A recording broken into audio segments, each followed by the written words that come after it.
Welcome to the first year of Babylon 5 for the first time. Hi, I'm Jeff. Up there is Mega, and right over there is Brent. How's it going? Are you kidding me right now? All day long.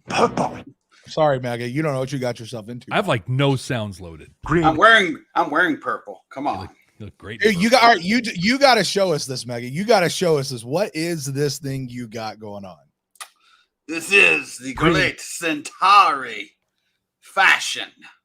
The jacket, the vest, the jewel.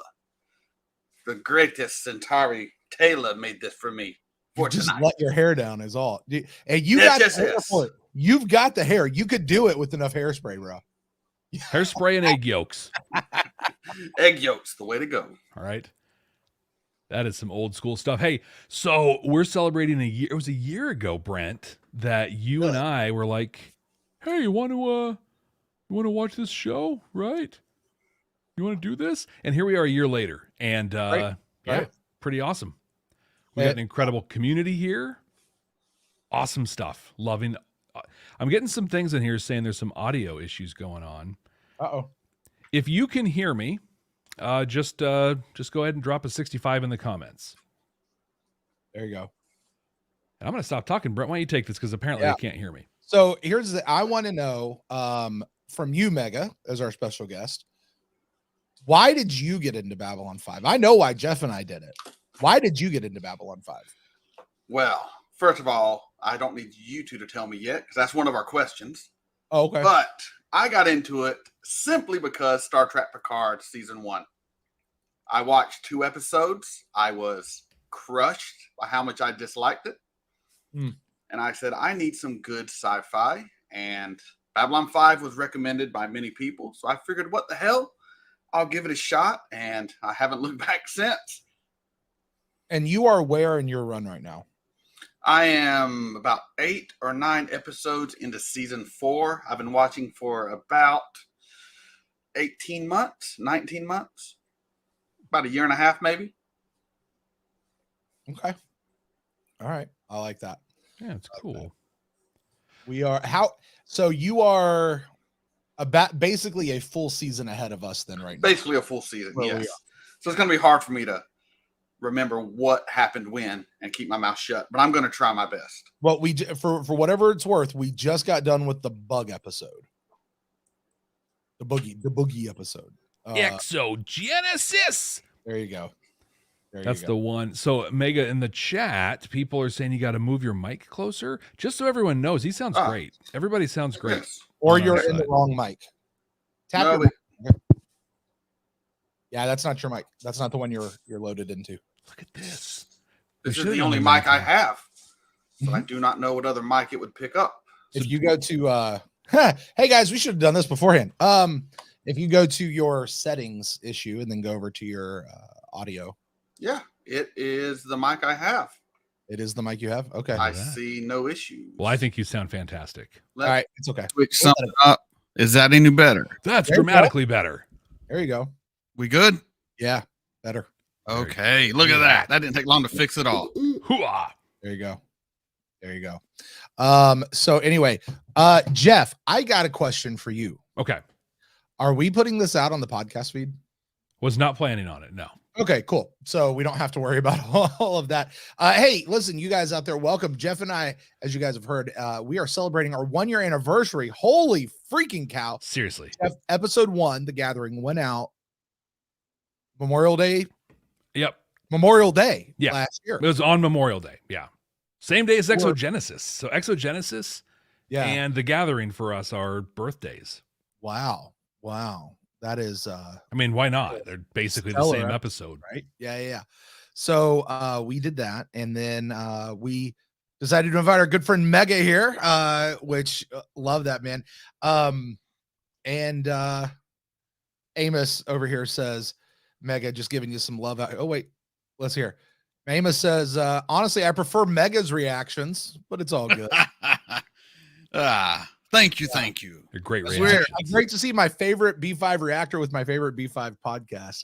That's Well, Megan, for people who don't know, like for the two people that are here that don't know, like who is Mega Reacts? Why don't you do your spiel? Like, who are you? Where can people find you? All that good stuff. I'm Mega Reacts. It's in the name. I react to movies, TV. Right now, Babylon 5 is my big show that I'm enjoying the most. You can find me on YouTube, Patreon, Twitter. I back up all my videos on Rumble and Odyssey because they back up automatically from YouTube, and it's good to have backups. Nice. And I think that's about it. That's everywhere I'm at. Awesome. We really appreciate you agreeing to come and host this celebration for us. And when Brent and I were talking about this, how do we celebrate, a year? We thought, people like to ask us questions. So we put out a form. A bunch of people went out, gave us some information and asked us some questions. And so we're going to take some time and Mega's going to run us through those questions. And then I can see some already popping into the chat. We'll hit those as well. And I'm actually going to go out of order. I'm going to call an audible and I'm going to answer Nia's question. So I can't, Brent and I were just talking about this last night with the council chambers, which by the way, also, if you're on the Patreon, there's a tier where it's council chambers. You get to hang out with us every month. It's pretty cool. We had a really good time. I actually had to pry Brent away from it last night because we had to start planning some stuff. I'm like, dude, we have a call scheduled and I have stuff going on tonight. Right. But I never stop being blown away that one, we even have a Discord server, like that it even exists. And that, Nia, my friend, that is solely, you are our hero and always there. Absolutely. But I mean, like 80 some odd people on there and the conversations and everything. Oh, it blows my mind. It's so humbling. It's really cool. And what I love is there's like the deeper you go, the more we get to know you, and you guys are getting to know us a little bit, hopefully as well. One of our Discord folks is helping me out with my wife's birthday gift, sending me something from over across the seas, which is something that can only get from way over there. So yeah, that person's here, by the way. There is. Yeah. So shout out to Dylan from over on our Discord page. Who, yes, that is actually her name, Dylan, which is really cool. So Jeff, do you just turn this over to Mega and let him take control? Let's do it. Yeah. I mean, apparently he knows how to host a thing here and there. So go for it, Mega. This is your show, man. Yes. Jeff and Brent, my good and dear friends, we are here to answer questions. So let me get into it. I will not be able to keep that voice up, but I tried for about half a second. So I got a lot of questions here. Some I will combine because they're basically the same question, but I will credit everyone who sent in a question. So let's start off with the most basic question that everyone probably has. And this comes from Alyssa Wacky Vorlon. Yeah. There you go. And the basic question is, what inspired you to watch Babylon 5? I got that, Brent, because that's our origin story is a lot of fun. So I work from home. I'm one of those people, and I like to have background TV going. Just something. It's very often the Office, and I ran through it. I'm like, oh, there's this. So I went on to HBO Max. In the old days when it was called HBO Max. Hey, there's Babylon 5 on there, and I just never hit Babylon 5, and so I'm like, okay, I am going to watch it. And I tweeted from my Starfleet Leadership Academy Twitter account, I'm watching Babylon 5. And it blew up, like hundreds of thousands of likes and views and comments and I'm just like, oh my God. And so I'm like, I think I'm gonna do I'm gonna do a podcast about this. Yeah. Brent and I ended up connecting. And that's how it started. So mine actually goes back a little bit before that moment, Jeff. You were a guest on the Trek Profiles podcast. Yes. With John Krikorian. Thank you, Krikorian. And he had Norman Lau from the Mission Log podcast on, and they did like a whole second supplemental on Babylon 5. And Norman's been very vocal. Babylon 5 is his favorite show, even though he does the big Star Trek thing. And I have heard of Babylon 5, And it was kind of through that. I didn't listen to what they were saying, but I went, maybe I should give Babylon 5 a go. So it was fresh in my mind. But here's the thing. I was recording Beam Me Up, a Star Trek podcast, and we were in the back nine of it. Like we saw the incoming. And I said to my co-host Matt, I said, Matt, you know what I don't want to do for my next podcast is a watch and discuss a television show podcast. Like I said, I don't want to do that. But then I saw you saying, hey, I'm thinking about doing this podcast. And I was like, I've actually been thinking about that too. And what happened to what you just said, we put out like a little thing and it blew up. There was such this energy, this virtual energy around Twitter, just in that one spot, that you and I looked at each other, and we'd had a couple of shows that we'd done together, a couple of episodes. And we just kind of went, there feels like there could be something here. That, it just feels like something might be here. So yeah, that was really it. And then the other thing too is coming at it from a Star Trek first perspective. I've heard of the whole Babylon or Deep Space Nine ripped off Babylon 5, and I wanted to see for myself just how close they really were. Like I was really curious. Is there any legitimacy to this idea? I'm not getting into that conversation tonight. That's just a part of the origin of where we came from. I can say, due to the questions, you will be getting into that later. Oh, wow. Okay. Fair enough. But yeah, I think that's, and then Jeff said it. We just kind of went from there, and this train has been on an ever increasing velocity since we started, Jeff.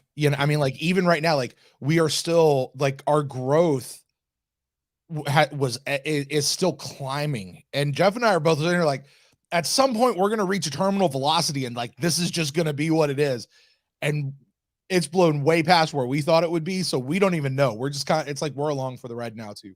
Yeah, big time. All right, fantastic. Very good reasons to start watching the show. Now, these next group of questions I'm going to kind of combine into one. It comes from a collective group when I add them all together. We have Alan, and he is at the Well of Forever. I assume that's for Twitter. Justin, who is just one in Marshall on Twitter. And Rune Discord, Orion Pax. I don't know where these names come from. I'm just reading what's on the list, folks. So when it comes to Babylon 5, what is the most surprising thing about it compared to your expectations going into the show? And we want to know specific scenes and then just overall themes of the show. Like what surprises you both the most about Babylon 5? I think, Brent, you were talking a minute ago about the journey kind of that we've been on. And I think for me, the piece that was surprising early on that continues to be surprising is it's not Star Trek at all. So back in the 90s when it came out, that's why I didn't watch. I was just like, oh my gosh, this looks like some cheap knockoff Star Trek. I don't have time for this. I am straight out of high school, enlisted in the Navy. I don't have time for this kind of budget sci-fi thing. It literally took me 25 years to be like, okay, I'll check it out, right? And I think I went in with this mindset of low rent Star Trek. It's not Star Trek at all. And I think that's my biggest surprise. I think also, and then I'll hand it over to you too, but I think also like the effects actually get really good. like they started so bad, and it didn't take long. I'll never forget in Point of No, not gosh, why can't I think of the name? Points of Departure. When in season 2, it's like, holy crud, they turned the lights on. This looks really good. And now that we're getting into season 3, like I am really impressed with the effects and the makeup and like what I think I had an initial low budget thing of, there's a low budget on it, but dude, it just looks good. Now, it did not at first.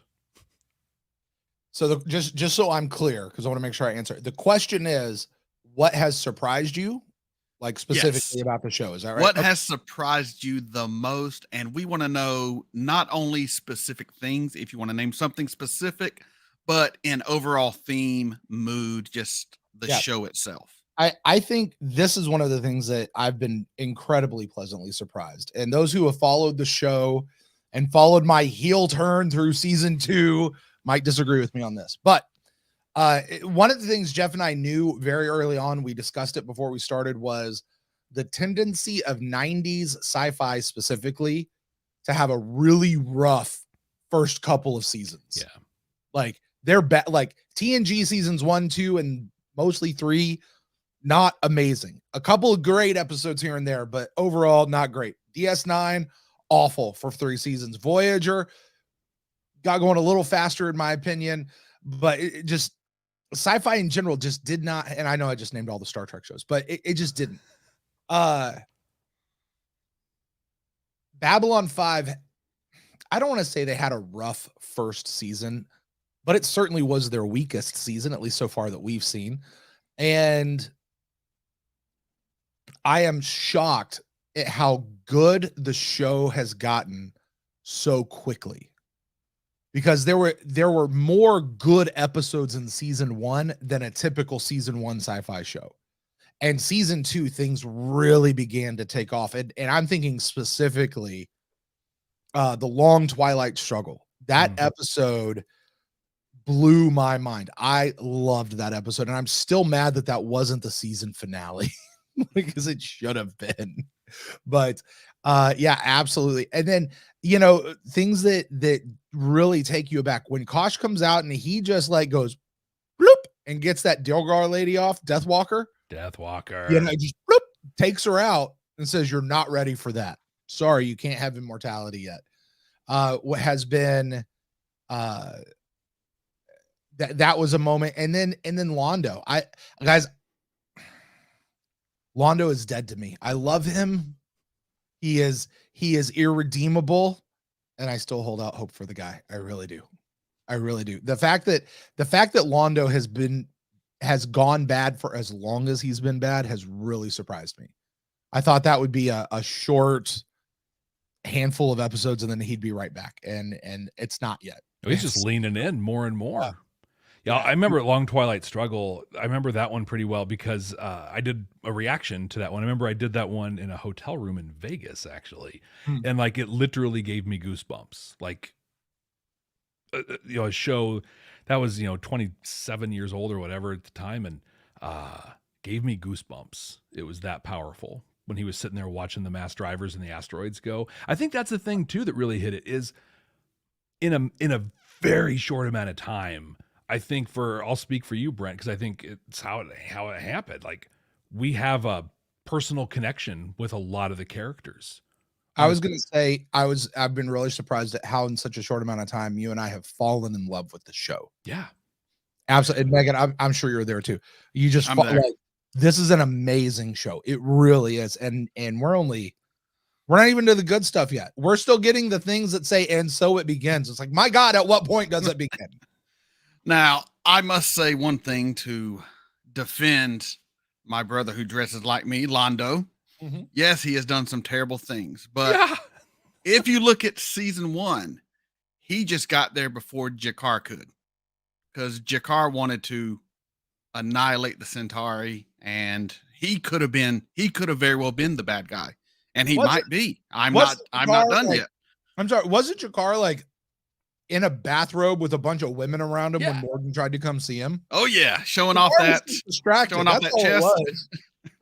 Dude, he's the one who was like, I'm going to take the Centauri bones and carve them into flutes for Narn. Oh my God, that's oof. So yes, hard. Londo has done questionable things. Is a nice way of putting it. A proper way is he's helped massacre millions of Narn. But a little genocide. A little bit of genocide before breakfast. 500 of theirs for one of ours. Yes. Really? Wow. That is not Londo's law. He's just following the rules of the Centauri Republic. He is a law-abiding Centauri. I'm just playing. It's terrible. But I have to give him a little bit of slack just because he has style. I will say this. While I will still defend, I think Ivanova is my favorite character, although she's kind of losing it a little bit. Shocked to say.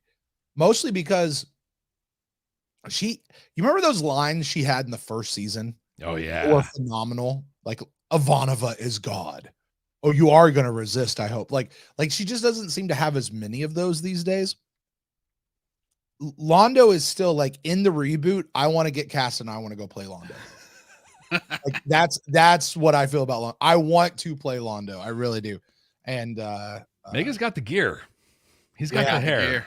Yeah. And I have all 6 down there. I'll take your word for it. It was a very expensive surgery, but worth every Oh penny. my God. wow. That's the somebody. I want somebody out there. This is I need this. I need my attributes. Oh my God. All right, I think we can move on from that one before we get too creepy. We Too do late. want to keep this monetized. So for our next question from Ivar at Twitter, he is IES Pedalin, IESPEDALEN. I'm terrible with names. If anyone watches my reactions, I say it constantly. Terrible with names. So they have a very complicated question. So answer it as best as you can. Until now, what will you point out is the most surprising, funniest, saddest, and best moments in the series so far, and why? What are these moments? Do you guess may change for you after you have watched the complete series movies? So, what is the most surprising, funniest, saddest, and best moments? And do you think it will change throughout the show? I mean, that's a complicated, long question. So, Yeah. answer it however you want. If I can go, I want to go backwards. I want to answer that second question first. Yeah, it'll probably change. I have no idea how because we haven't seen it yet, but it'll probably change. Let's hear it. The best, funnest, saddest. The saddest moment to me, I'll tell you this. The saddest moment to me was that scene where Londo was on the ship watching the ever-loving crap getting thrown out of Narn, and he's in that window and he's like kind of sees his own reflection as he stands like that, and he's just going, what have I done? Like you can see it on his face. This is probably the saddest moment of the whole show to me. The funniest part of the whole show, it's either something from the episode Soulmates, which I love that episode, or it's way back. I think it was Midnight on the Firing Line, Jeff. You can correct, or maybe even I don't know. Londo is on a table getting hammered drunk. Parliament of Dreams. And Parliament of Dreams, there he goes. And he picks up the statue and he kisses the statue's butt. I love that moment. He is a cultured man. Uh-huh. And he's at one with himself, and now he's passed out. This is a really hard question, because I think like I'm gonna share a little spoiler alert for everybody out there, but I want to be crystal clear as I do this. And there was a great comment earlier I'm gonna put up here as I say this. Excuse me, because it's allergy season. Mute buttons are wonderful things. They sure are. So I did watch Messages from Earth today. I did. I've got a week, so I have to get ready for a thing. My reaction will go up. But what I'll say, I don't know if I'm going to say it's the best moment for me, but there's a moment in this one where Sheridan. Have you watched this yet, Brent? Oh, you're giving me a hard. Yeah, I have a reaction video that goes up tomorrow. Yes, I have watched it. So, when Sheridan's talking about his dad and the whole thing, that hit me hard. I lost my dad a year ago, and that scene, it was just the magic of Bruce Boxleitner, just what he brings to the role. But so like you asked me that question right now, and that's kind of where I go immediately is for that one. But one of the scenes I think about is Deathwalker. And just Kosh walking out and just being like, nope. Oh my God. Like, I think that's the first time, like, I'm like, oh, this is Babylon 5. Okay, I get it. And then one of the funniest ones I still laugh about when I think about it is Sinclair, Garibaldi, and Ivanova when Ivanova's tired. And Sinclair's Yeah. just talking about his Jesuit upbringing. That was so good. They start doing the thing with her food and messing with her. Yeah, that was great. And I think that's the thing. You know, we were famously really hard on Sinclair and Michael O'Hare until we got smartened up to the situation. But I think that's one of the things I really missed. And I don't think they've really done with Sheridan in the mix. Like just they're not that trio, you know, that we got with Sinclair, Garibaldi, and Ivanova that were just really, really great. I love Sheridan. Love Sheridan. Yeah. I still miss Sinclair Yeah. to this day. I would have loved to have seen what he would have done with the show if he didn't have all of his issues. Yeah, I would have loved to have seen where he would have gone as an actor, the choices he would have made. Because things are what they are. There were still a lot of places where, as an actor, he was very wooden, and things just did not connect to me. I call it stoic. Ooh, okay. Exactly. But okay, our rule of three is off the table, right, Jeff? Yeah, yeah. When I think back to Nana Visitor on DS9, those early seasons Nana are awful to watch. Even some of the mid seasons Nana, Kira Nerys, is really tough. She finally figures out how to act in front of a television camera by season 7, and she's really quite wonderful. But there are times with her and even Avery Brooks. Some of those, it's just like, oh my God, you are a professionally paid actor. What are you doing? I would have loved to have seen where where Sinclair could have gone and how his character would have grown over the time, and what Michael O'Hare would have grown into the character. Whenever I first watched season 1, no one told me what was going to happen with him in season 2. So I went into it thinking, what the fudge? Mm-hmm. But after it was explained, the mental health issues, it kind of made me take it a lot better, because I was thinking he was cast out or rewritten, and I'm like, why the hell would they do that? Then it's like, oh, okay, well, I can't be mad. Someone leaving for mental health issues, Right? You know, with huge support. Like Yes, that's one of my yes. favorite stories is just, I mean, how supportive not only Michael O'Hare was of the vision, you know, like him being like, yeah, I don't want to mess anything up. But even then JMS being like, no, I want you to be healthy. And then he held his secret and he took care of him. I mean, that to me, like that relationship, if we can clone that, bottle that and put it out, our world would be a much better place. And it does occur to me, I wonder how much of Michael O'Hare's acting decisions were on the page from JMS. This is who Sinclair is supposed to be. He is supposed to be wooden. He is supposed to be stoic. And Michael was actually playing that role to a T, you know, and where would Sinclair have gone in the meantime? It's we don't know. Unfortunately, we never will know. But yeah, the what could have been. I hope we get to see Sinclair again. I know. I was so excited when he showed up, right? I was so excited when he showed up on the video, because like for somebody who was hard on him and was kind of like, I mean, God, this sounds so horrible, but I was just like, God, thank goodness. Like when season 2 episode, it's like, okay, no, I'm honestly good with this. But at the same time, it was just like when he showed up, I was like, oh, it was just warm and welcoming. I was excited to hear his voice, and I think in the back of my head, I'm just like, is that our send off? Like, is that what we get? And if it is, that's cool. I'm glad we got him once, but I hope somehow he pops up again.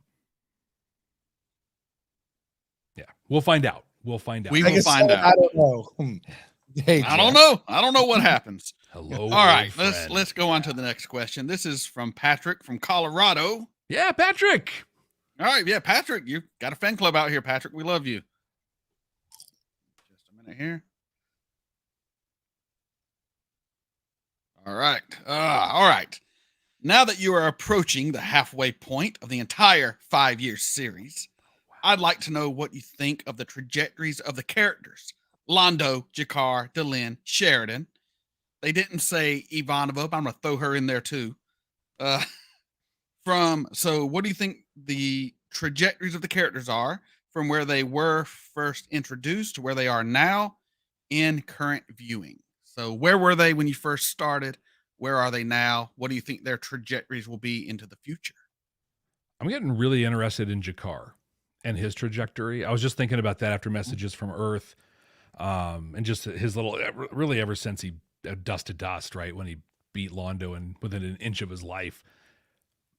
I can remember, Brent, in The Gathering, where we were just, well, clearly this is a sci-fi show. There's the reptile dude. He's the bad guy. It's simple math. And Marsupial. then, right? Yeah, marsupial. Who knew? Like, we had no idea. I think we were well into the second season, I think, before we knew that. And I still don't get it. He still looks like a reptile, but I just want to see his pouch. I've been waiting a long time for that. would he have a pouch? Do marsupial boys, like, is that a thing? I don't know. I don't know how pouches work. I don't know anything. You know a lot about attributes, though. I mean, you got that down. You know, I guess the question where you are. But, like, he was the bad guy for us. And then he showed up in By Any Means Necessary looking for the Jaquaneth, right? And it's like, we're not religious. When did Jakar become religious? This is ridiculous or whatever. And now I all of a remember sudden, people making fun of me because I said, like, I got all of that. When did Jakar get religious? When is this? You're just rewriting his character. And people were like, that's who he is. And I'm like, okay, I get it now. But back then, all it takes is one good LSD or acid trip to find God, my friends. right? I loved that episode because it hit home. I've been there, Jakar. Right? I've been there, my friend. Like Jakar, Ram Dass, I got you. I understand. And I'm like, But yeah, so that's Jakar for me right off the bat. Garibaldi, I'll go and then I'll pass it off to you, Britt, to do some. But Garibaldi, I remember in our season 1 wrap up, I said he was my favorite character. And I loved Garibaldi in season 1. And I think that through season 2, both Garibaldi and Ivanova kind of had a decline a little bit. And I mean, gosh, that sounds so harsh because Ivanova's great. And I think that what I love about Ivanova and what they're doing with her character is she's in a different role and a position that's a little over her head. She's almost the Sinclair of now, you know, doing stuff that's a little beyond where she is, and she's failing. And I think that's awesome because that's how it works, right? Like that's how it works. And so I'm interested to see what happens with her. But Garibaldi's like on the cusp of just kind of being annoying to me already. wow. I don't know, cusp. That's just kind of a reaction. Bleh, it kind of came out, but He was your favorite guy too, wasn't he? totally, yeah. Like, what happened to Daffy Duck? You know, and all that stuff. Like, where's that? His favorite thing in the universe. Second. Favorite thing in the universe. Yes. Ivanova's character arc. I don't know that she's had much of an arc. She certainly had a growth point in TKO, the episode that I don't know that we can go a single episode without mentioning for some reason. That's great. There was that So good. moment. We have noted with her with Sheridan. Sheridan really is like it's like he's trying to hand off more and more to her and let her lead, let her do things, let her go into places. But I don't know that Ivanova's had any significant growth or arc. Like, I think Ivanova just kind of is who Ivanova has always been. And I don't know that she's growing and changing. Sheridan seems to be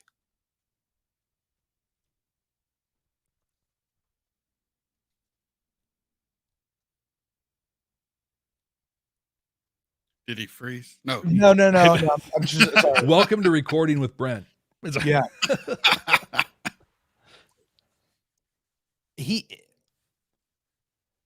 I don't want to say like he was like a good old boy. Like he was a Boy Scout. He's going to do what everybody wanted him to do for Earth Force. And, now he's about to go declare his own country with Babylon 5 or something like that. Cause that's what I think is about to happen. But he seems to be taking on more and more responsibility.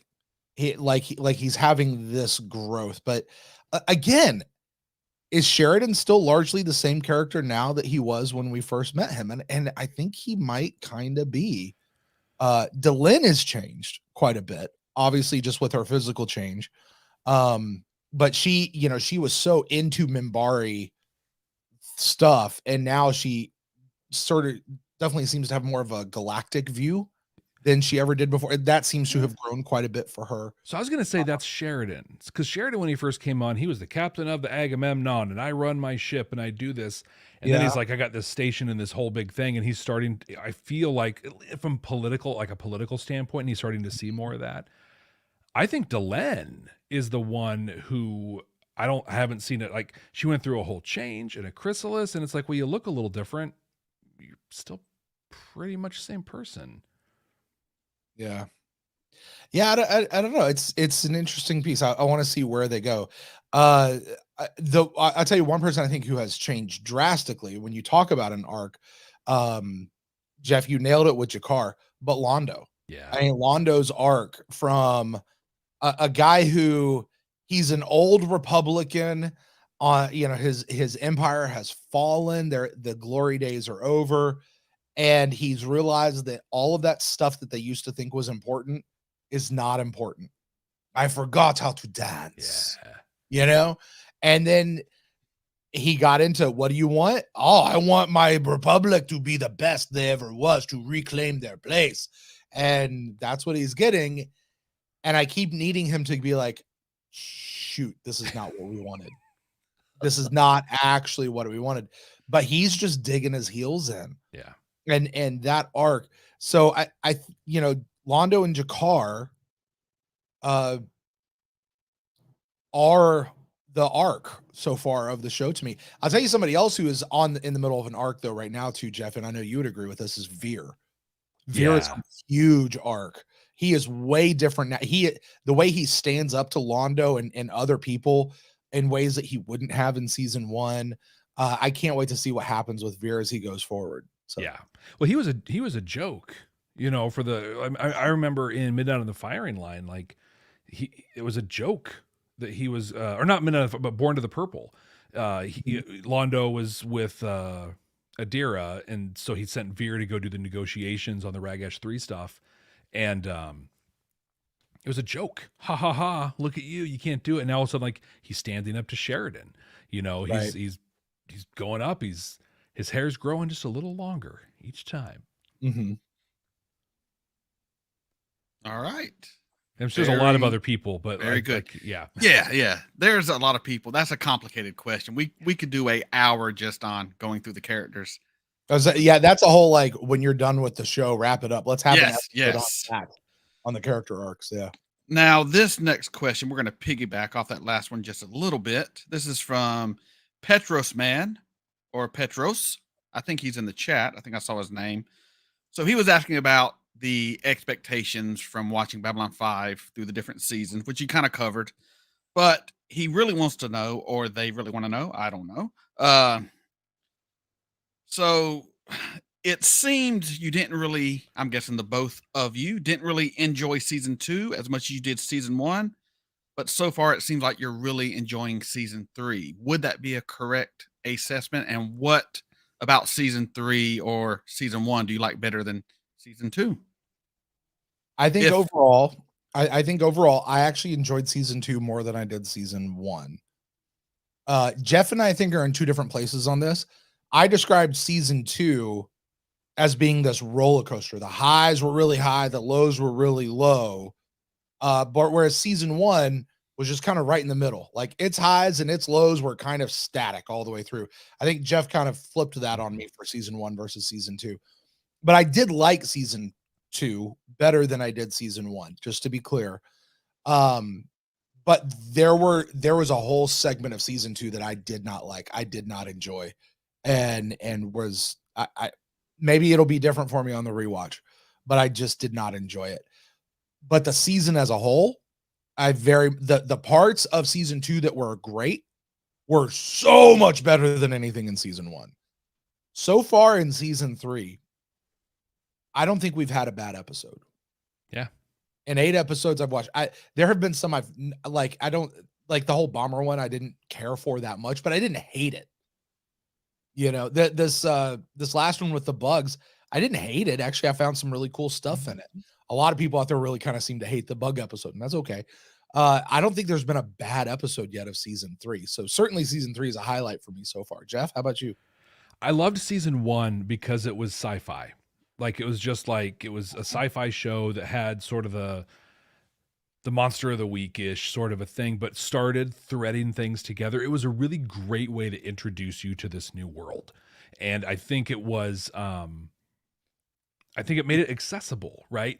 Whereas season 2 came in and like, cool, so we've got stuff established, except we're, changing the lead guy or whatever and mixing some stuff around.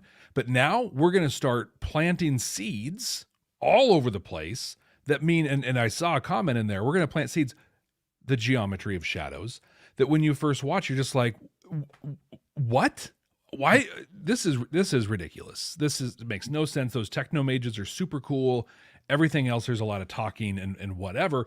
Fast forward a little ways, right? And then all of a sudden you're just like, oh, wow. Okay, that's great. So I think that season 2 is, Brent, you said it, where season 2 is the one on the rewatch where you're just like, so season 1 brought us into the world and I was excited to be in the world. Season 2 sets up, I'm going to guess, seasons 3, 4, and 5. That's where all the work happens and it kind of kicks off in that last third. You've got the one misstep they had with Comes the Inquisitor, and I know that's an unpopular opinion, but I still just think that was a really poorly executed episode. But Hey Jeff, make a note. I need you to send me that sound effect of the buzzer. I need it on my side, okay? Right. Yeah, I'm going to make sure that never happens. But no, but I think beyond that, like, it's okay they had some missteps. There's 22 episodes in a season. There's going to be some stuff. And every episode is somebody's favorite. I can talk trash about Comes the Inquisitor, but I will go to the mattresses over TKO. And vice versa for other people out there. It's cool. But yeah, season 2 is good, and I think we're just getting part of why I think I love you, my friend. Part of why I think we love season 3 so far is because like now we're telling the story, right? Like tables set, we got dinners coming on, and it's awesome so far. Everything has been building, and after watching Messages from Earth, oh my God, like I feel like I know where this is heading, and I'm excited for it. All right. Good answers to a good question. Now, these next few questions, I'm going to group them all together because they're all roughly about the same subject. So this comes from Just Janes from Germany, Justin, Dave Darnell, and Morgan, who tweets as the Hallison Order. So all of these people, I'm combining into this one question. And it is a question we probably all have dealt with. Babylon 5 and Star Trek. So let's see here. So when you started watching this show, you heard, like I did, and everyone else probably, it is a Star Trek ripoff, and it's just Deep Space Nine light. It's a cheap knockoff, blah, blah, blah. Now that you've seen some of the show, what would you say the big difference is between Star Trek and Babylon 5? And can you go into a little bit of detail between the different 80s, 90s Star Trek shows and how Babylon 5 is different? I believe that makes sense. So how is it different from Babylon 5 and Star Trek, and go into a little bit of detail between the different shows?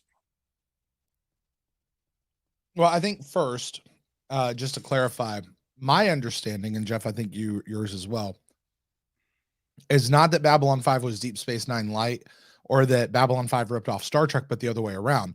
That Star Trek, and specifically Deep Space Nine, ripped off Babylon 5 and then took it and did the Star Trek thing. Yes, so but I know myself, and I guess the person who wrote this question, I always thought Babylon 5 ripped off Deep Space Nine back in the 90s. I was like, I'm not watching that rip-off show. Right. So. Right. And that's what I mean. Like the understanding that we came at it was the other way around. So okay. I think I understand the history of like the real world, like what really happened there. I don't think Deep Space Nine is a ripoff. I think there are elements that are certainly similar. You can't get away from that. I think there are times when the two shows were trying to do each other in. And I think Star Trek probably a little bit more of the Londo, a little bit more of the monster, trying to get rid of Babylon 5, trying to use their power that they had. I would wholly believe that the producers were doing that. I don't think it was the actors or the writers or anything like that. I think it was more powers that be. I mentioned a couple weeks ago in an episode that to me it's like what they were doing was a little bit like the East Coast West Coast rivalry, gang rivalry kind of thing. Not gang rivalry, but like Biggie and Tupac.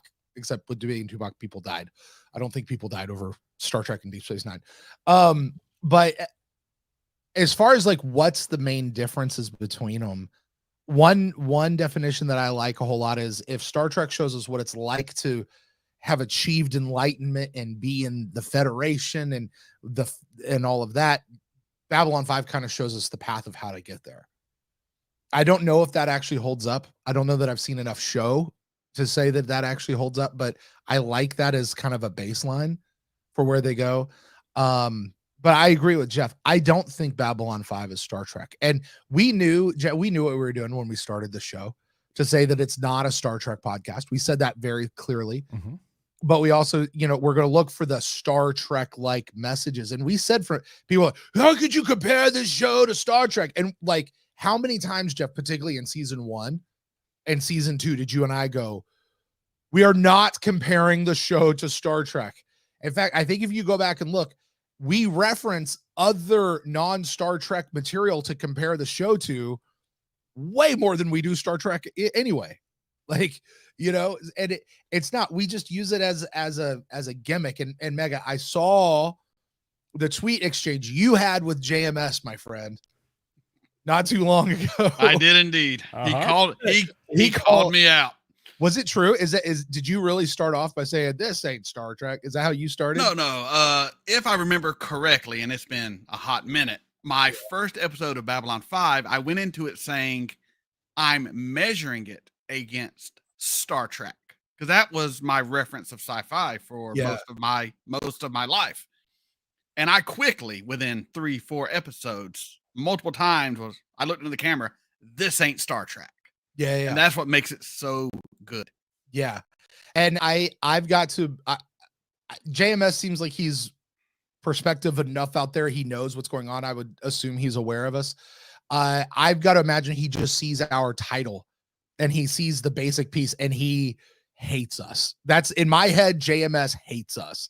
And my hope is that by the time we get to the end of this show, if Jeff and if Babylon 5 for the first time is going on the journey that I think it is, I think JMS would be really happy with where we are at the end. And I think most of everybody out there will be as well.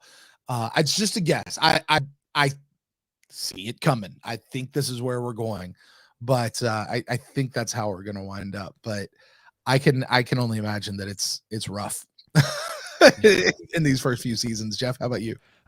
I think where I'm at, comparing Babylon 5 and Star Trek is like comparing LA Law and Boston Legal, or Game of Thrones and Lord of the Rings, or 90210 and Dawson's Creek. Anybody? Like, yeah, they're the same genre, but they're entirely different shows. Everything about them is different. Hold on, sorry. God, I gotta love this. But I think that, and people, I say this sometimes on Twitter or whatever, people jump down my throat, but if it wasn't for the timing of Deep Space Nine and Babylon 5, I don't think this would even be a conversation. No. Yeah. No one's talking about how Farscape ripped off Star Trek, and it's just, I think that that's the timing that killed it and everything. But yeah, they're totally different things. And I have come to accept that, and appreciate it in a real big way. So, but I think as far as like other things, Brent, you said it, we reference all kinds of different things throughout this. I mean, Mass Effect and Dune are regular go-tos for me.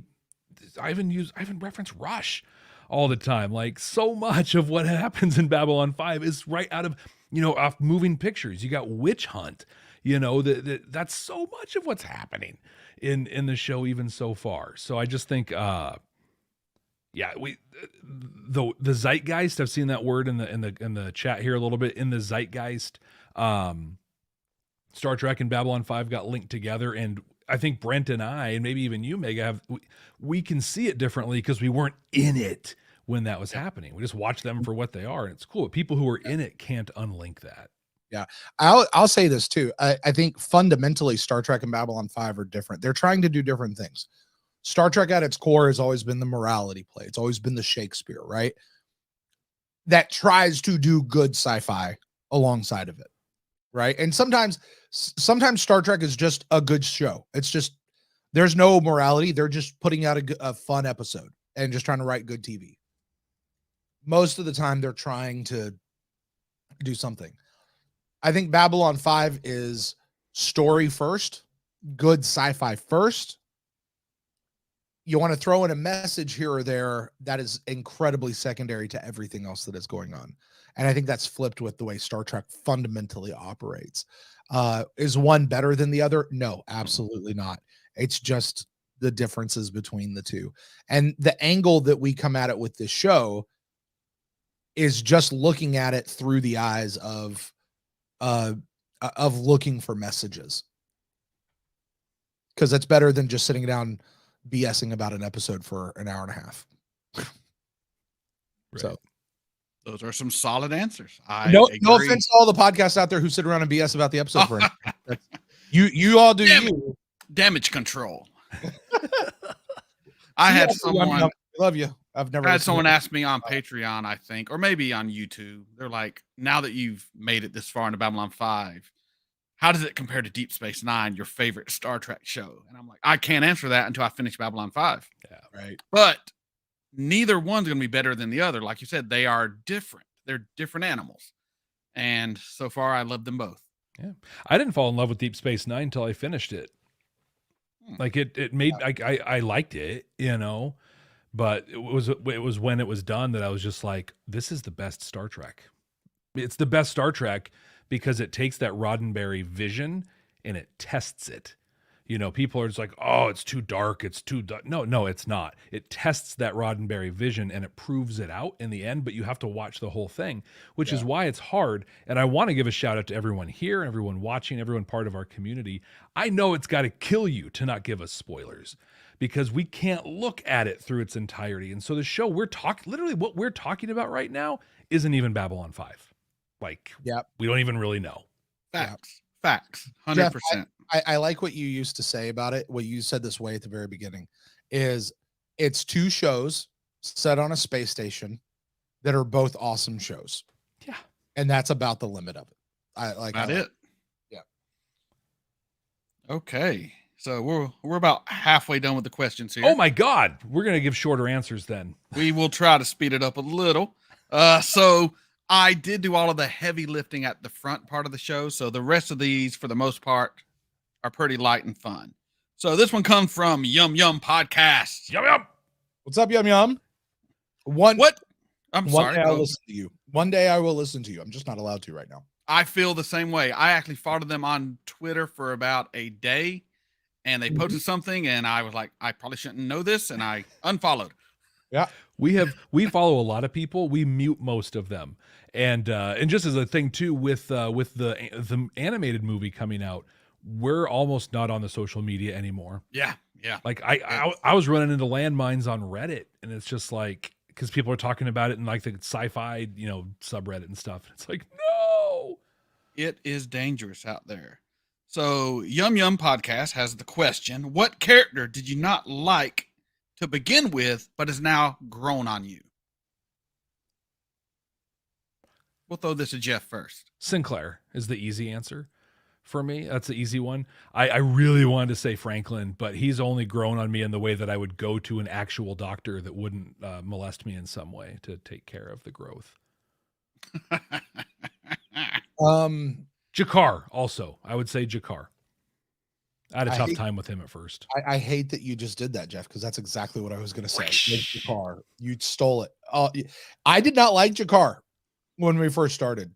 I thought he was bored. I thought he was over the top. I thought he was just mean and vindictive and had no interest in actually what the mission of Babylon 5 was. He's out here trying to recruit Lita to come mate with him so that they can get telepaths in their gene pool again. Can't fault the guy for trying. It was worth a shot. Yeah, I mean, all she could do is say no. She was Right. hot. I mean, she's better now with the shortcut hair bob. So Mega's got his little PPG up there. He's like, Hey, he's already whipped it out a couple times. That's what she said. I need an adult. Here. I will answer Jakar also if I throw in my 2 cents. Love Jakar now. In season 1, not so much, but now he is my go-to guy. I bought a damn sculpture of him. I mean, right. I love Jakar. Yeah. My man. Yeah. All right. So this next question is from Blab Along Guy. Assume that's his Twitter handle. Mm-hmm. Which character would you want to drink with at the Zocalo, chemically inoffensive or otherwise? Who would you get a beer with on Babylon 5? Wando. And if you have any other answer, you're wrong. I was trying to think of a way to Wando's say the greatest Kefir, but you drinking can't. guy. You can't No. say Kefir. Dodger. Wando is the greatest drinking guy ever. Not Like, Dodger. Who was dude who went out and he had the bet on the World Series thing, and we were like, we like this guy better than Kefir, and then he died. I don't remember his name. I don't know, Santiago, but maybe? the answer's obviously Londo, so it doesn't matter. Seriously. He'd be great to drink with. Okay, that was easy enough. All right, this next question is from Alyssa Wacky Vorlon. Got another question in here. What is the maximum reactor output power for the SA-23E Mitchell Hyundai Star Fury? I don't know. Have you looked at the schematics, folks? No. 9,000. Three. I don't know. Tell me it's 47. Tell me I'm it's gonna 47. say 1.21 gigawatts. I was gonna say. Sounds about right. I don't know. That is a tough one. Okay, that's easy. All right. So this next one comes from Irishman in Kiwi Land. So guess an Irishman living in Kiwi Land. New Zealand, I believe. How to offend a bunch of people all at one time. Good day, Hobbit mate. Land. Yes. Okay, let's see what his. Oh, I remember this question. I love it. I love this question. If you were feeling ill, like not stubbed a toe or hangover, but you're feeling pretty bad, and you got to go to the doctor, and the only doctor available is Franklin, would you go to MedLab for treatment, or would you just take your chances, try to sleep it off? Theraflu. Theraflu. That's my answer. So I heard about down below. There's this old lady who has a machine. There you that, go. Yes. that now it's a little expensive, but she also kind of does it for free sometimes. I'm gonna go try her first. Both Yeah, solid that's fine. answers. I would myself go to Franklin because I'm not a woman. I was gonna say. I doubt I would be molested, I mean, but I do have long hair, so I don't know. chances are not zero. Like, Yeah. let's just say, but yeah. 70-30. All right, good stuff. All right, so this next question is from Keith, and his Twitter handle is @LessPopMoreFizz. So outside of the major players, we're talking the Narn, the Centauri, the Minbari, the Vorlons, Shadows, etc. Do you have a favorite among the other alien races, whether it's in terms of their culture you've seen, how they look? Also, do you have a favorite ship or vessel you've seen? I'm going to go ahead and chime in on this one. I like the Mantis guy who was in season Nagrath. 1. Nagrath. Yes. And the Carrion Eaters, because they look like something out of Cthulhu-esque mythology. Love them both. Mara. Pakmara. Pakmara. Yeah, I'm terrible with names. I'm glad y'all know the names. So you take it away, everybody. I have a one-word answer. Purple. Green. Purple. I like the Drazi. They're probably out of the top 5 the ones that we've come to know the best. Honestly. Green. We did get to know the Marcab. Green. The Marcab dude seemed okay. Rip The one Marcab. guy did. But yeah, I think the Drazi. That's a good answer. I got to answer the same because they have the Buffy the Vampire Slayer No, makeup. no. Whatever the hell alien creature Zathras is. I want that. Oh, yeah. Let's get Zathras back in. Hot take. He annoys the shit out of me. Really? I would send him out of airlock so fucking quick. I just remember in because he comes busting out of whatever room they were holding him in, and he's like, "I'm gonna run away," and it's like, dude, there's 20 yards, and then the space ends. Where are you running? What? Not the sharpest tool in the shed, maybe, but he is a tool in the shed, so he's got that going for him. Zathras the tool. All right. So the next question. I'm really sorry. quick. Go ahead. You've been told that you have. Oh no! I mean, come on. Tell me he looks like a little rat guy. He reminds me of a character from the Never Ending Story, the one that rode the slug. Yep. Oh, No, yeah. not the slug. He had the thing that snail, right?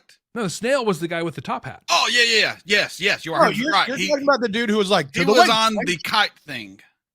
Yeah. Yeah. The big fly white thing. Not the winch wench, but it was the same group with the rock biter and the top hat guy and everything. Yeah. It was eating the sticks. Yes. They're from the same planet, I think. Probably. Okay, so the next question comes from Martin. No other information about him. Good for you, Martin. I appreciate the short name. Who's been your biggest surprise on how they've reacted across the series, for good or bad? So who has surprised you the most from where they were to where they currently are?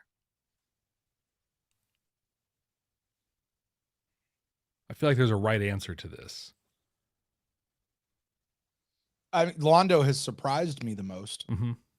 because I did not think Londo was going this way. This is not the character that I thought Londo was going to turn into when we first started this whole deal. So I would say he certainly is the surprise out of all of them. Totally agree. Londo would be my answer too. Yeah. 100%. All right. So this next one is he is Nortic on YouTube, but you may have seen him in the Club 65 comments also. Nortic. Shout out Club 65. 65. Club 65. All right. So this is a question I can kind of answer. Hey, will we see you guys in Babylon 5 cosplay at any time?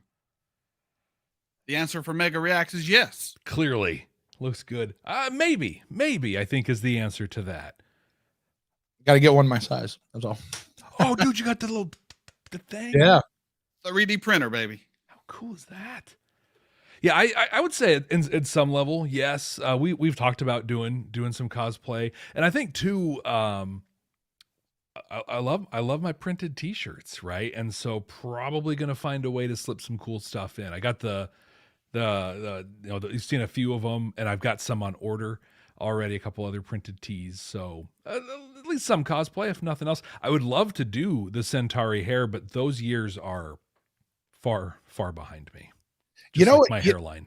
You know what I really kind of want to do is I want to do like just because I like pissing people off. I want to go to like a Star Wars convention and I want to dress up like a Ranger. Like, because they're kind of there, but not quite. Like they would call you a Jedi. Yeah. But carry the pike, and they'll be like, "That's not a lightsaber. You got a whole lightsaber in the middle." Right? It's a Minbari fighting stick. It's better than a lightsaber. Yeah. Right. It does the little thing where it goes in and out. I'm not going to say anything. Somebody though, I forget if they did it. I forget if it was on Twitter or email, but they connected Babylon 5 to Star Wars because the Vendrizi were talking about watching the twin suns set on a world you've never seen or heard of. And so they were like, and they did it a long time ago. And they're like, they were on Tatooine. Do not connect my wonderful Babylon 5 franchise to that hot mess of a franchise, please. Fair enough. Please do not. Mega, before you go on to the next question, I just want to say, I love that everybody is asking Babylon 5 questions. We threw this out as an AMA and ask me anything. Like you guys could have asked, what's your favorite food or what brand of shoes do you wear? Like, you literally could have asked anything, and you guys have all stayed in the realm of Babylon 5. Like that cracks me up, and I love that. Go ahead, Meg. We're not done yet, so don't get too happy. Okay. Maybe I spoke But too. they're mostly Babylon 5. Yes. Yeah, which I understand. All right. So the next question is from Philip. Maybe Phil? Black Philip from The Witch. Maybe not.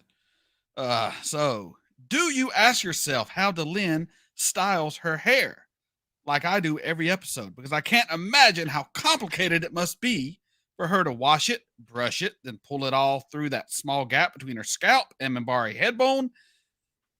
Think without messing it up. This should have kept the original style with the hair on top of her head going over the bone. So do you ever think about Delyn doing her hair? I have never once thought of that at all. I think about how they put that bone crest thing on her head, like, and how that's supposed to work. Like, when I brush my hair, it goes like, well, to be honest, it starts back here and just goes a little ways, but you go all the way. Like, she's got this break and then this. You know what I know? It's actually super healthy to not wash your hair all that often, especially when it's really long like hers. So she probably doesn't. And then she goes to some Brazilian blowout place and pays them a bunch of credits and lets them do it. There were 4 people who got what I was talking about there. That's cool. I'm not one of them. You should. With you got going on, look up blowout. Go find a blowout place and just oof. I get my hair cut once every year, and it's just a undercut because I live in Florida and it's hot. Got to keep a little cool. A little bit. All right, yeah, so we're not too much into the hairstyle of Delyn, but that's okay. So the next question is from Ian Stoffer, Stopher. Fasten then zip, or zip then fasten? I am a fasten and zip guy. Fasten and zip. Totally. Fasten and zip. That's the only way to do it Yeah, properly. if you're zip and fasten, give me a call. You need someone to talk to. If you're zipping and then fastening, it's because those pants are a little tight and you couldn't quite get the fasten just yet, and you needed the zipper to kind of close things a little bit so you could get the fasten. But yeah, I've definitely been there. I speak because I know. Oh, great. All right. So the next one is from. Don't bend over in those shorts or pants. No, you will shoot a button and kill somebody. Well, or you'll split right up the back. Yeah. You stay vertical in those and don't run too fast. Fat people problems.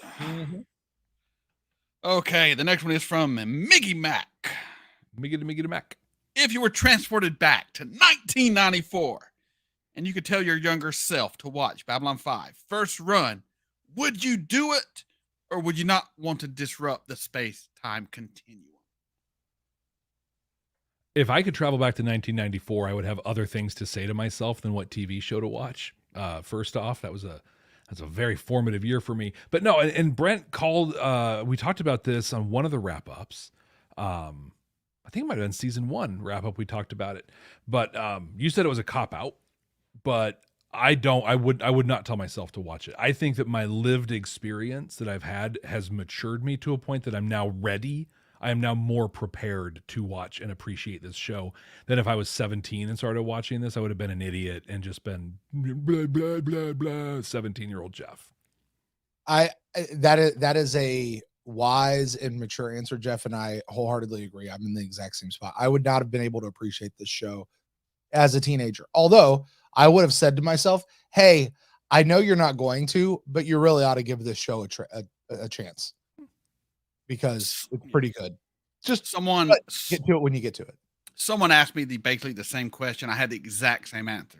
I don't think my younger self could have appreciated Babylon 5 the way I do now. I was young and dumb. Right. All right. So we have a question that we have no name, and we have about 7 questions left. So if everyone's good with time, we will keep on rolling through. Yeah. All right. So this one is not Babylon 5 related, and I think this is more towards Jeff, but I could be wrong. Not Babylon 5 related, but would you be able to advise the leadership courses podcast you have been involved with, as the be, do, have thought process has really helped me adjust my thinking in a good way? So obviously the Starfleet Leadership Academy, it's a place you should go. There's an episode where I watched DS9's The House of Quark, And I talk about the be, do, have model in there because basically everybody tries to solve Keiko's problem except for Keiko. And they are like, what? Well, she's a botanist. You got to let her be. Nope, that's what she does. It's not who she is. That's a good one to listen to. I'm a huge fan of the Deep Leadership podcast. It's a buddy of mine, John S. Rennie, who hosts that one. He was a chief engineer on a submarine, and I served on a submarine when I was in the Navy, and so that it's just a thing that I really related to. So I always promote the Deep Leadership podcast. There's also a great one. I don't think they're putting episodes out anymore, but it's called the Unbossing Podcast. And they've got a really good one that dives into Tesla and kind of their processes and stuff. Really cool stuff. If you want to know more about the leadership things, go visit starfleetleadership.academy. Sign up for my newsletter. I'm sending this stuff out every other week. All right. Good answer with good information. So this next one is from Ellie. This is also mainly towards our good and dear friend, Jeff. Oh, shoot.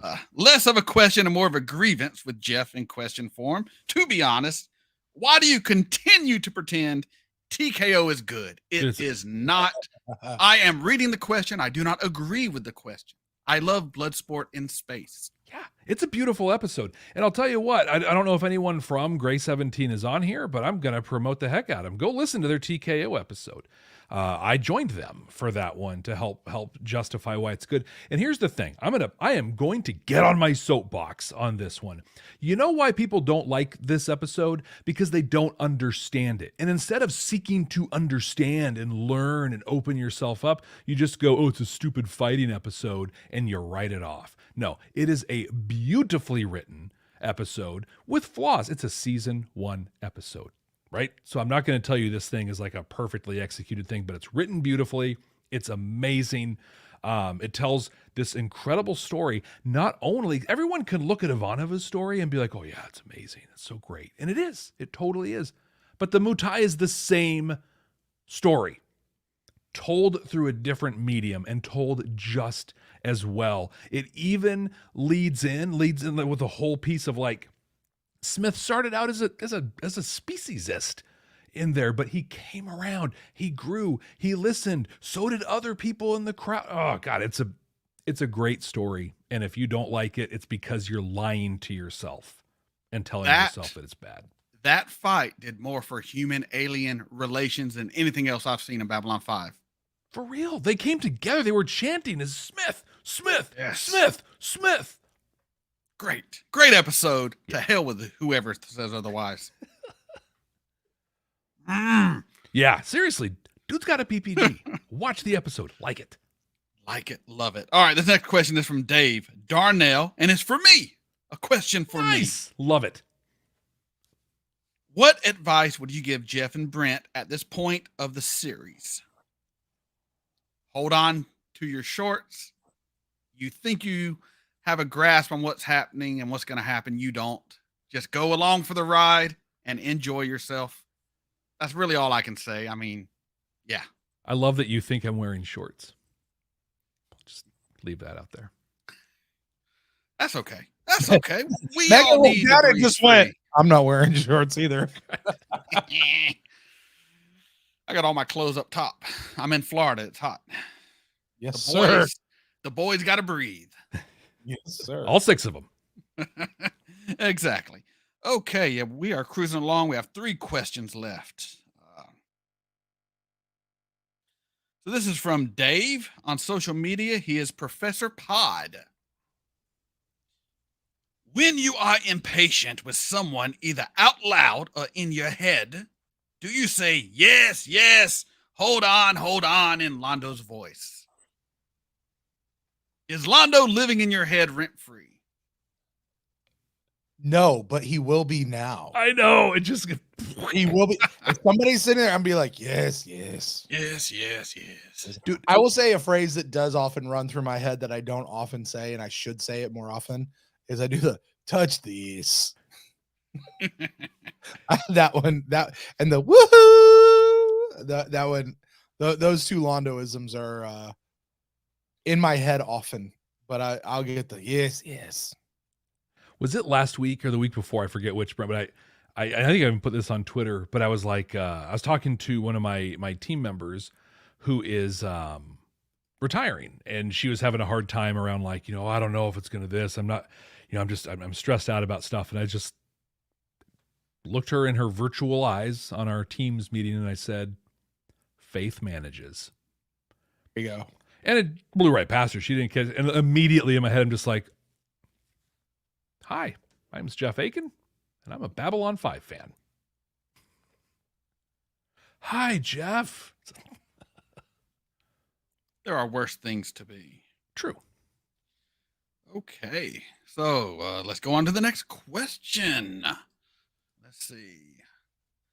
So this is from Chris from New Zealand. No social media. He just gets into fights on there, so he's avoided the whole social media thing. He is Smart very thing. smart. I actually got kicked off of Facebook for various reasons. We won't go into that, but I haven't missed it at all. Right. Missed it like a hole in the head. Exactly. So this is funny because I wear the same shirts constantly in my reactions, but apparently you two do not. Just how many shirts do you guys have? I don't think I've seen either of you wear the same shirt more than once. And then there's me with 3 shirts to my name, and they're all black. So how many shirts do you two have? Closet full? I know the answer to this. I have 29 printed t-shirts. I had more. That's after a down. I know I have 29 because I did a downsize, and I'm about ready to do another downsize. So I'm going to get down to probably about 18 and then start replacing them with some other ones because I've got some that I've had for quite a while. I cycle through probably the same like 7 or 8 shirts. So I've definitely reworn several of my shirts before. I remember this shirt you're wearing now because I think at one point we both actually wore like a black and white 3/4, like at the same, like a different shirt, but just yeah. yeah. I will say though, this one, and then there's another one where the colors are reversed that I have. I have 2 each of the exact same printed shirt because the order got doubled.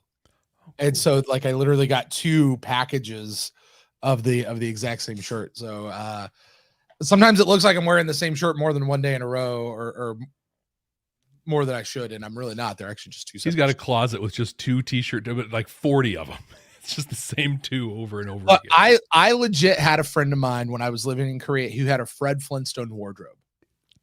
Literally everything was this. He had 5 matching outfits or 7, however many he had, and this was his Sunday, his Monday, his Tuesday, but it was the same thing every single day. That's all that's all he had. In the 10th grade, I wore the same pants, shirts, and jacket every day the entire year. Did you get great grades? No, I was terrible. I had like a .250 GPA. It was a terrible, terrible, terrible year, but I had some profound reason for doing it that I can't even remember. So that tells you how profound it was. But yeah, exact same thing, day in, day out. That's a Steve Jobs-ism, by the way. Wear the same thing all the time, eat the same things all the time so that you don't have to occupy that brain space. Then you can focus on the big decisions in life. I think I might have just been poor. There's that too. There's that too. But yeah, so I wore the same thing. I have no problem with that. And yeah, we are down to our last question, than ones in the comments that we may or may not get to. So this is from Pick Japan. And it is, have either of you dived into other Roddenberry branded shows such as Earth Final Conflict or Andromeda? If so, what did you think of them? Or how about other cult classic shows like Lex and Farscape? None of them have the gravitas of Babylon 5, obviously, but they are fun entertainment. I myself am watching Andromeda right now, so no spoilers, please. That's a Roddenberry show, right? Yeah. Yes. With Hercules in space. Okay. I have not watched any other Roddenberry branded shows that I'm aware of. And I remember watching She-Ra when I was a kid because I was a huge He-Man fan back in the day, and She-Ra was right there. What else has JMS done? I feel like I should know this. I'm a bad fan. TV wise? Yeah.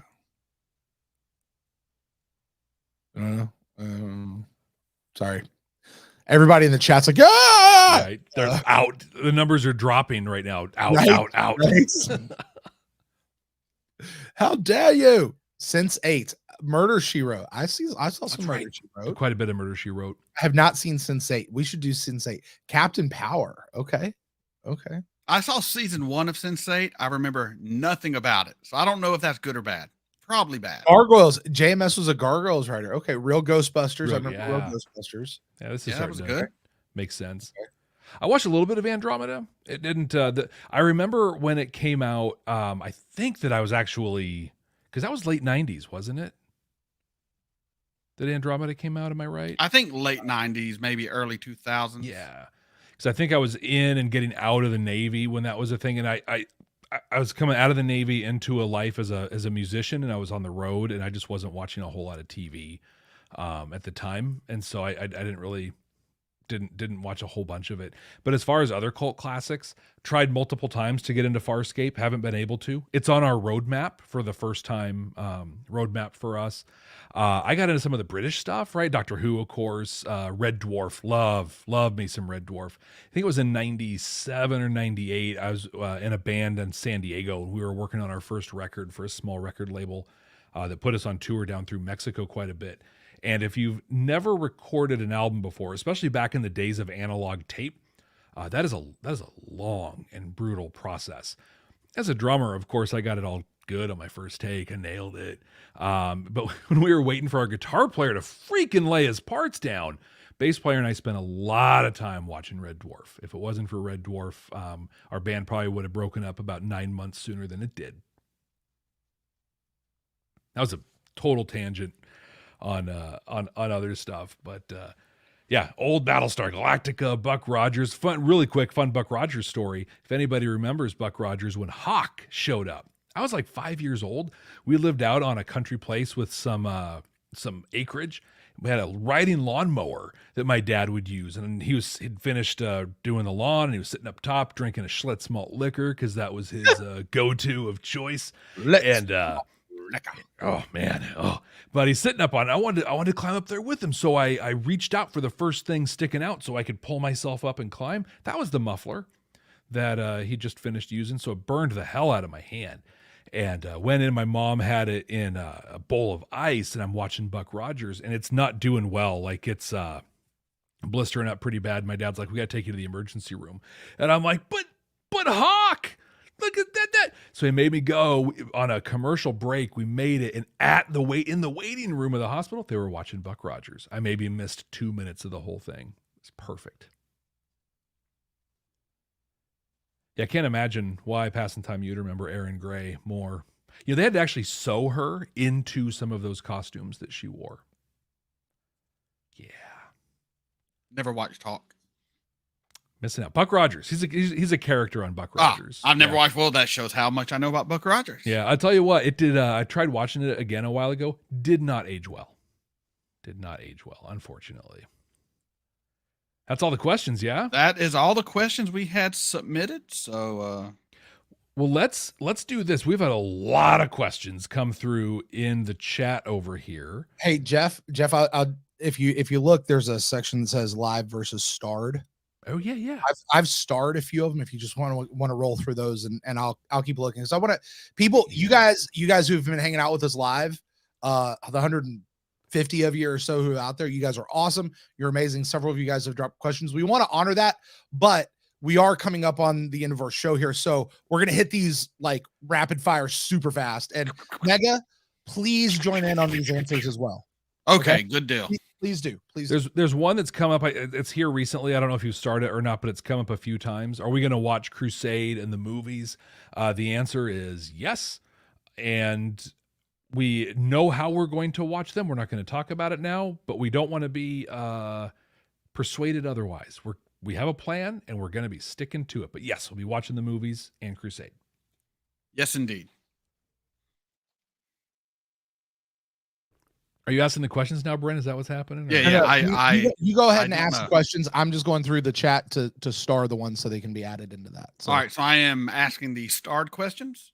yeah. Is Yeah. that what we got going on here? Okay. So, Brent, what dark magic do Mhm. you use to get so many predictions right? It's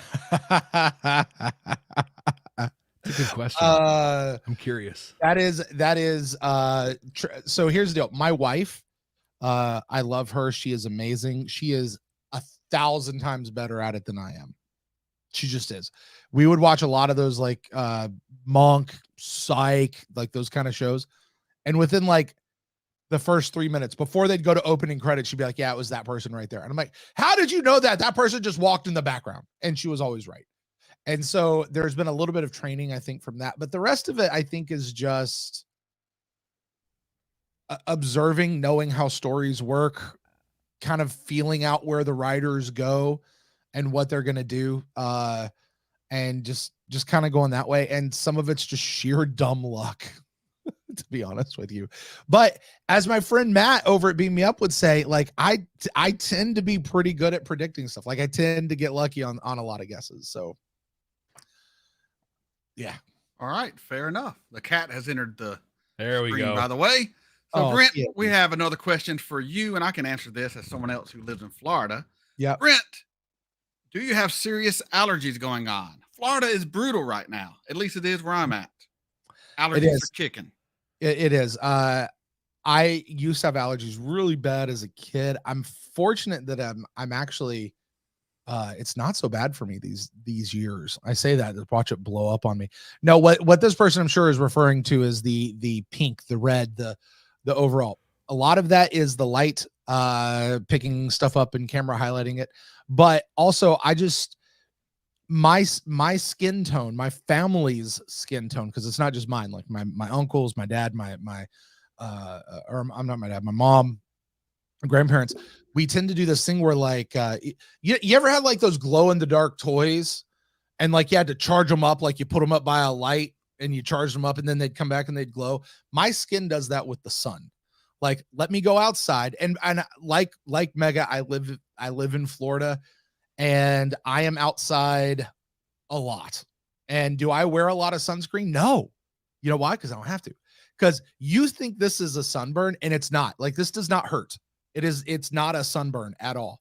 Like, it's just the color of where things are. But like, let it sit. Somebody said, I think I saw somewhere that like Brent goes out and works in the yard for 12 hours before coming in to do the podcast.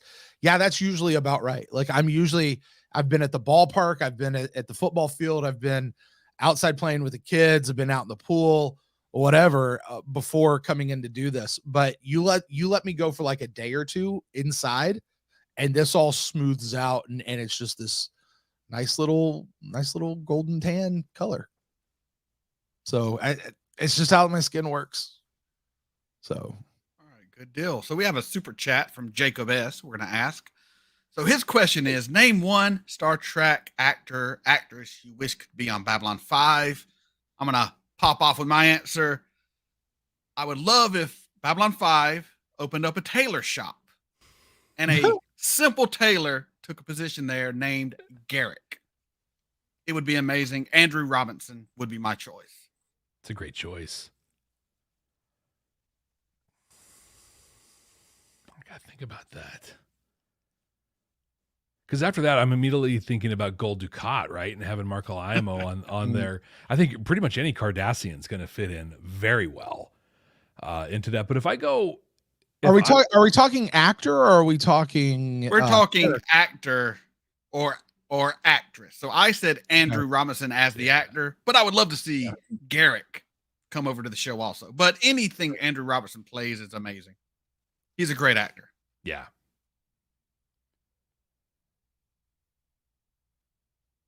I would love to see Armin Shimmerman come over because I love Armin. I would really like to see Ethan Phillips, who played Neelix. Put Neelix and Zathras together. Oh my God. God. No. Talk about disrupting the space-time continuum. But I think on the Neelix kick, just kind of the random alien out there, I think John Billingsley would be great. John Billings would be great. He'd be really good. Bob Picardo, if Bob Picardo could show up, he's another actor. Like, just put him in. He was so good on the Orville He too. really Like was. when he came in, he was really, really good. I don't know. I don't know how old he is, and if it would have worked on Babylon 5. And this is a little newer, but Jason Isaacs, put that man anywhere. And he's going to be the villain. True. But such a good. It's like Sean Bean. You throw Sean Bean in a movie, and you're like, yeah, he's going to die. Yeah. Okay. Let's see. Got a question from Anarcho Dave. Question is there any redemption in your minds for Franklin? Now, I'm a little ahead of you, so I'm not going to answer this one, but this goes to Jeff and Brent. The Give easy me answer. redemption for Franklin. No, this is the easy answer. But you know what? Here's my Babylon 5 influenced answer. Passing through Gethsemane taught us a lot of things, and one of them is that there's redemption out there for everyone. It's just a question of where it comes from. So you're saying he just get mind wiped, become a different person for you to find him to be redeemable. Yeah, totally. Or just, yeah, it'd be fine. Okay, fair enough. Brent's looking at other questions. Let's keep rolling. Yeah, I'm just scrolling, and I'm actually pretty far back. So, we are kind of right there. So why don't we go ahead and Let's run wrap through this up. these. If we didn't get to your questions, guys, I'm so sorry. I just learned about the starring thing. I would have done that as the thing went on. This is a new feature in our program here. That's cool. But yeah, so let's just do a quick shout out before we go to a few people that gave super chats. Mr. Tickle Trunk, you're awesome. Thank you Yes. for the super chat. You gave us 2 different ones, even though it's Canadian money. We'll take it. Pizza Steak, love the name. Thanks for the super chat. And Jacob S. we've already mentioned. So thank you all. Love it. So listen, we've been here 92 minutes with it's incredible people. Brent, I don't know about you, but I just want to specifically say thank you to Mega. Thank you so much for being here. This is great. Love that you agreed to do this, and this has been an absolute blast. So do you want to, for those who have joined us since before, just once again, where do we find you, and how do people watch all the incredible work that you're doing? Well, thank you both for having me. First of all, it's been an absolute blast. The main place you can find me, we'll just be real quick, is going to be YouTube and Patreon. If you want to see my reactions, go to YouTube. If you want to drop $5 to watch a lot more content, head over to Patreon. Very cool. Well, shout out. Thank you so much, Tim Chandler, right there for another super sticker. Thank you so much. Thank you, everybody. Listen, it's been a year. Right. And are we, when is the halfway point of this well, show? I mean, it would be episode 11, right? I think so. Of this season. So yeah, we're right there. So we're about a month off from that. So, I mean, holy crud. That means this time next year, we'll have our 2nd anniversary, and then we'll probably be wrapping the series shortly after, which is 2 weeks. That'd mind-blowing. be the series, but then there's the movies. Yep. And then there's Crusade, and then there's the JMS autobiography. And then there's Babylon 5 for the 2nd time. And there's other more great planned content coming your way right here on this channel that you guys are going to love. You're going to want to jump into. Let's just say that. We got lots more stuff. Listen, this show's not going away anytime soon. Just because we're halfway through Babylon 5, there's more. There's a phase 2 and a phase 3 already planned for what we've got going on. So yeah, it's going to be great stuff. We couldn't do any of it without any of you. Thank you for being a part of our community. And so Brent, Mega, until next time. Yeah, we didn't prep anything for the go home on this. So. Oh, hey Jeff. Yeah. What's up, man? Yeah, we didn't prep anything. We didn't know. Hey, thank you everybody so much. Go check out Mega. Thank you for being here, and start seeing our reactions here tomorrow, the next day, right? So cool. Enjoy. We'll see you. Have a good one.